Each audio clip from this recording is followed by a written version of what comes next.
ৰাজনীতি দলৰ উদ্দেশ্যটো হ'ল নিৰ্বাচন খেলা।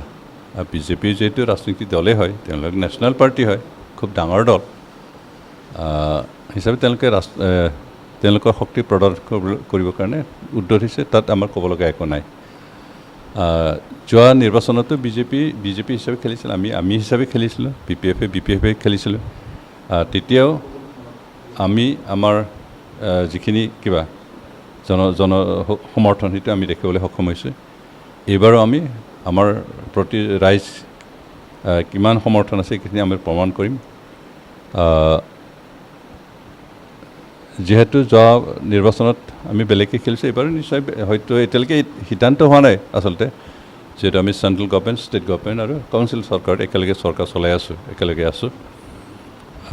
একেলগে কাম কৰা হিচাপে, একেলগে চৰকাৰ চলোৱা দল হিচাপে নিৰ্বাচন কেনেকৈ খেলিব সেই সম্পৰ্কে দুয়োটা দলৰ নেতৃবৰ্গৰ মাজত আলোচনা হৈ এটা সিদ্ধান্ত হ'ব লাগিছিল। এতিয়ালৈকে সেইটো আলোচনা হোৱা নাই, কিন্তু তথাপিও বিজেপিৰ তৰফৰ পৰা কৈ আহি আছে যে তেওঁলোকে 40টা সমষ্টিতে কেণ্ডিডেট দিব। সেইটো কোৱা বিশেষকৈ আমাৰ অসম ৰাজ্যিক বিজেপিৰ সভাপতিয়ে সেই বক্তব্য দাঙি ধৰিছে। এইটো পাৰ্টিৰ ডিচিশ্যন নে তেখেতৰ নিজা বক্তব্য সেইটো আমি নাজানো। তেখেতসকলে তেনেকৈ বক্তব্য দিছে, কিন্তু আমি বিচাৰোঁ যিহেতু আমি একেলগে চৰকাৰ চলাইছোঁ, এতিয়া একেলগে আছোঁ, সেইকাৰণে নিৰ্বাচন খেলাৰ ক্ষেত্ৰত আলোচনাৰ জৰিয়তে এটা সিদ্ধান্ত হ'ব লাগে। ধৰক যদি বুজাবুজিৰ মাজত খেলে সেইটোও হওক, অকলে খেলেও সেইটোও হওক, কিন্তু আলোচনাৰ মাজতে আলোচনাৰ মাজত এটা সমিলমিলৰ মাজত এইটো সিদ্ধান্ত হ'লে আমাৰ সকলোৰ কাৰণে ভাল হ'ব। হয়তো তেনেকৈ নকৰাকৈ বিজেপিয়ে বিশেষকৈ ৰাজ্যিক সভাপতি ডাঙৰীয়া এইখিনি বক্তব্য ৰাখি আমাৰ নিচিনা ক্ষুদ্ৰ আৰু আঞ্চলিক দলবিলাকক ৰঙা চকুত দেখুওৱা নিচিনা এনেকৈ অনুভৱ হয়। কিন্তু আমি কাৰোবাৰ ৰঙা চকুত ভয় খোৱা মানুহ নহয়, কাৰণ আমি জন্ম লাভ কৰিছোঁ নিজৰ প্ৰচেষ্টাত। ইউপিপিএলটো যোৱা 10-12 বছৰ আমি নিজৰ প্ৰচেষ্টাতে তিষ্ঠি আছোঁ। জনসাধাৰণৰ মাজত আমি সোমাইছোঁ, জনসাধাৰণে আমাক আঁকোৱালি দিছে। সেইকাৰণে বিজেপিয়ে নিজস্বভাৱে খেলাটো আমাৰ ক'বলগীয়া একো নাই। যদি সেইটোৱে সিদ্ধান্ত হৈ যায় আমি নিজস্বভাৱে খেলিম। আমি এতিয়ালৈকে কাৰো ওপৰত ভৰসা ৰাখি কাম কৰা নাই, নিজৰ ভৰিত থিয় দি নিজৰ প্ৰচেষ্টাতে কৰি আছোঁ, আৰু অহা নিৰ্বাচনতো নিজৰ প্ৰচেষ্টাতে নিৰ্বাচন খেলিম। সেইটো তেওঁলোকৰ কথা, কাৰণ তেওঁলোকৰ ভিতৰুৱা কিবা মই সোমাব বিচৰা নাই। আমি আমাৰ তৰফৰ পৰা সেইটোৱে হৈছে, যিহেতু আমি একেলগে চৰকাৰ চলাই, সেইকাৰণে যি সিদ্ধান্ত হয় আলোচনা কৰি বুজাবুজিৰ মাজতে হওক বা কিয়ে হওক, অকলে খেলে নে বুজাবুজিৰ মাজত খেলে, সেইটো সিদ্ধান্ত হোৱাটো উচিত বুলি মই ভাবোঁ। মই তেনেকৈ ক্ষতি কৰিব বুলি নাভাবোঁ, কাৰণ আমাৰ যোৱা নিৰ্বাচনৰ সময়ত আমি সংগঠন হিচাপে খুব দুৰ্বল আছিলোঁ। আমাৰ সাংগঠনিক কিবাটো অসম্পূৰ্ণ নিচিনাই আছিল, কিন্তু তথাপিও ৰাইজে আমাক সঁহাৰি দিছে, আমাক ভোট দিছে, আৰু অন্ততঃ ওদালগুৰি জিলাৰ ভিতৰত যি 10টা সমষ্টি, তাৰ ভিতৰত আমি 7টাত জিকিবলৈ সক্ষম হৈছোঁ।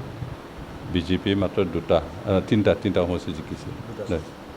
আমি 6টাত জিকিছোঁ, বিজেপিয়ে 3টাত জিকিছে, আৰু BPF 1টা। আৰু হিচাপে এইবাৰ আমাৰ দল আগতকৈ যথেষ্ট মজবুত হৈছে।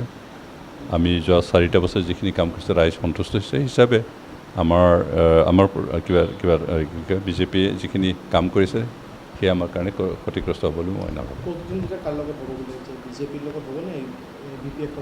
নাই, BPFটো দিনে দিনে দুৰ্বল হৈ গৈ আছে, সেইকাৰণে প্ৰতিদ্বন্দ্বী হয়তো বিজেপিৰ লগতে হ'ব। যোৱাবাৰো প্ৰায় সমষ্টিবিলাকত বিজেপিৰ লগতে প্ৰতিদ্বন্দ্বী হৈছিল, BPF 3rd পজিশ্যনতে আছিল। এইবাৰতো BPF আৰু তাতকৈ দুৰ্বল হ'ব, সেইটো খাটাং। BPFৰ তলি উদঙেই নাই, কাৰণ তেওঁলোকৰ নেতৃত্ব দিব পৰা মানুহখিনি গোটেইখিনি আঁতৰি গ'ল। Thank you. আজি বিশেষকৈ আমাৰ এলাবাৰী প্ৰাইমেৰী কমিটিৰ আণ্ডাৰত বিগত BPFৰ সময়ত BCTC চেয়াৰমেন হিচাপে কাম কৰি থকা ৰঞ্চাই ব্ৰহ্ম বুলি এগৰাকী, লগতে জাবৰিতলাৰ পৰা আৰু আন 6গৰাকী, মুঠ 7গৰাকী জইন কৰিছে। আটাইকেইজন BPFৰ কৰ্মী আছিল, আৰু তেওঁলোকে বহু বছৰ BPFৰ লগত কাম কৰি আছিল, কিন্তু দেখিছে যে এইবাৰ BPF-ৰ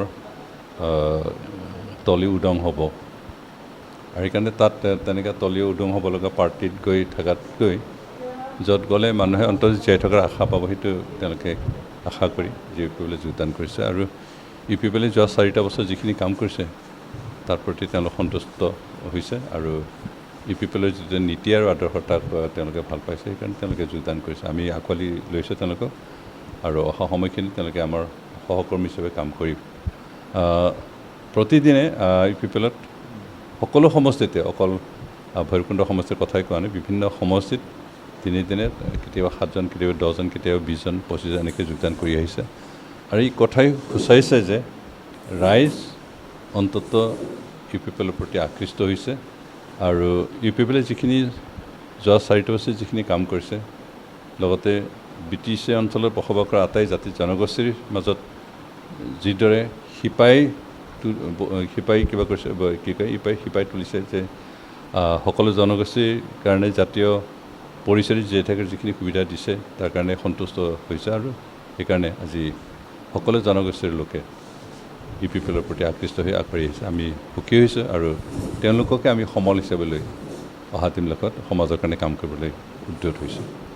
এতিয়া মই কি ক'ম, মানে মই UPPলত যিমান কাম কৰিছোঁ মোৰ 5 আছে, আৰু পিছত আৰু আমাৰ গোবিন্দ চন্দ্ৰ ডেপুটি চিফ ছাৰে আৰু পিছত আৰু জিতিলে আৰু ভাল কাম কৰিব বুলি মই এইটো কাৰণে মানে মই UPPলৰ পাৰ্টিটো ভাল পাই কিনি মই UPPলত জইন হৈ আছে। আৰু আজি